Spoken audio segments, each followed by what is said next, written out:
Ulangan pasal 4 ayat 31. 1, 2, 3. Sebab Tuhan Allahmu adalah Allah penyayang. Ia tidak akan meninggalkan atau memusnahkan engkau, dan Ia tidak akan melupakan perjanjian yang diikrarkannya dengan sumpah kepada nenek moyangmu. Amin. Firman Tuhan ini ditulis oleh hamba Tuhan, yaitu Musa. Dan kita ketahui bahwa siapakah Musa? Musa adalah hamba Tuhan, pemimpin Israel, dan Allah berbicara dengan dia akrab dengan Allah, dan Allah akrab dengan dia melebihi kita ini.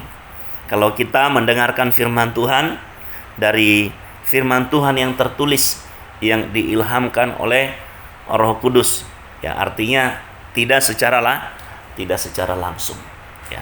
Kalau Musa ini adalah hamba Tuhan yang berhadapan muka dengan Allah. Allah langsung berbicara kepadanya dan dia berbicara kepada Allah.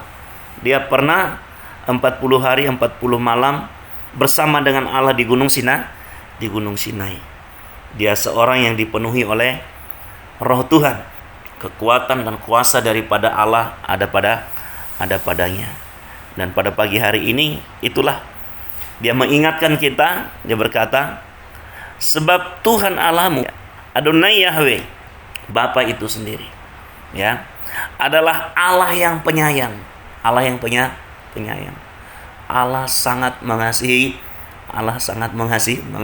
Kasih Allah kepada umatnya itu melebihi kasih seorang bapa kepada anak-anaknya. Jadi kalau kita ini berada di 4 level, ya. Pertama, kita adalah seteru Allah. Kedua, kita diangkat menjadi hamba. Ketiga, kemudian kita menjadi sahabatnya.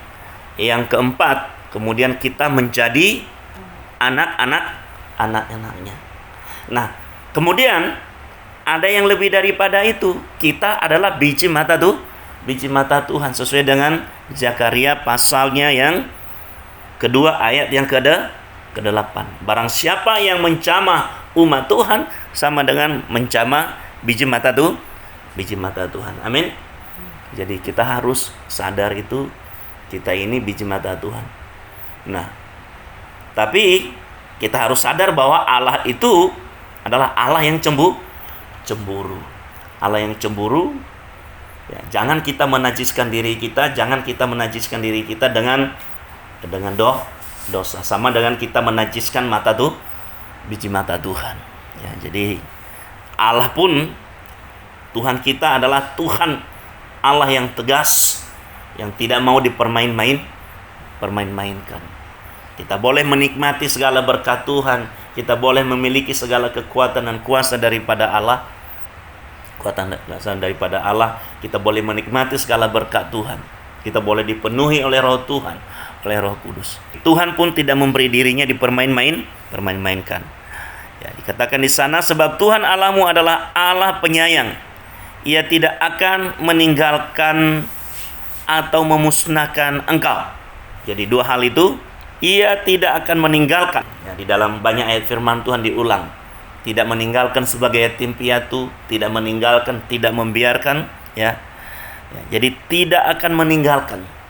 Banyak sekali janji firman Tuhan. Yesus berkata, aku menyertai engkau senantiasa, setiap saat sampai kepada akhir zaman.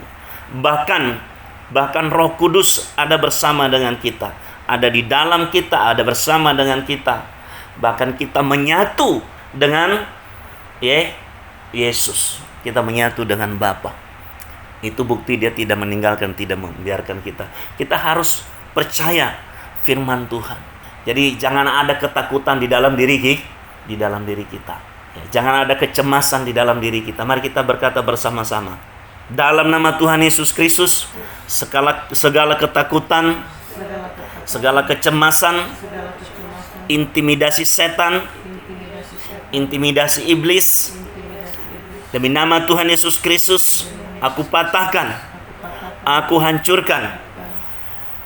Roh Kudus menyatu denganku, Allah Bapa menyatu denganku, Yesus Kristus, firman menyatu denganku, dan malaikat-malaikat Tuhan melindungi aku.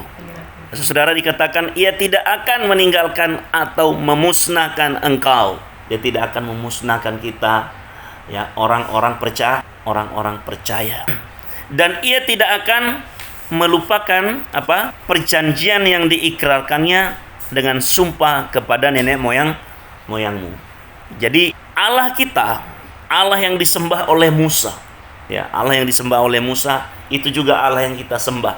Allah yang disembah biasa disebut Allah yang disembah oleh Abraham, Ishak, dan Yakub.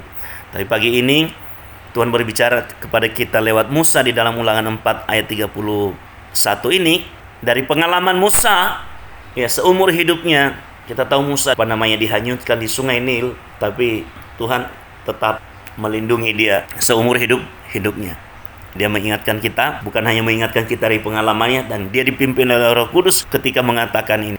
Ia tidak akan melupakan perjanjiannya. Jadi Allah pernah berjanji, ya, kepada nenek moyang orang Israel, yaitu Abraham. Apa hubungannya kita dengan orang Israel? Abraham juga adalah nenek moyang kita secara rohani.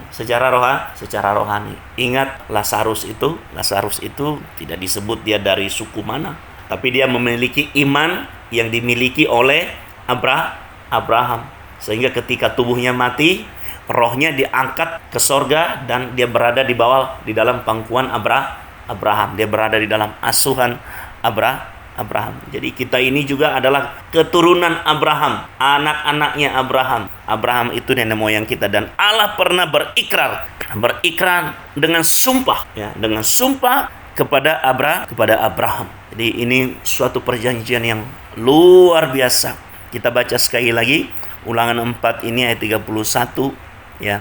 1, 2, 3. Sebab Tuhan Allahmu adalah Allah penyayang. Ia tidak akan meninggalkan atau memusnahkan engkau, dan ia tidak akan melupakan perjanjian yang diikrarkannya dengan sumpah kepada nenek moyang. Diberitahukan di dalam Ulangan pasal 4 ayat 31 ini, dan dimateraikan di dalam Kejadian. Seluruh janji firman Tuhan kepada kita umatnya, ya, dimateraikan di dalam Kejadian pasal 22 ayat 16 sampai dengan ayat 18.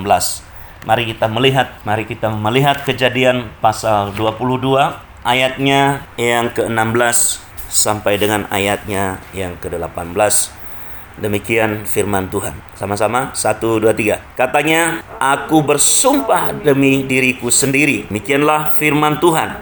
Karena engkau telah berbuat demikian, dan engkau tidak segan-segan untuk menyerahkan anakmu yang tunggal kepadaku, maka aku akan memberkati engkau berlimpah-limpah, dan membuat keturunanmu sangat banyak seperti bintang di langit, dan seperti pasir di tepi laut.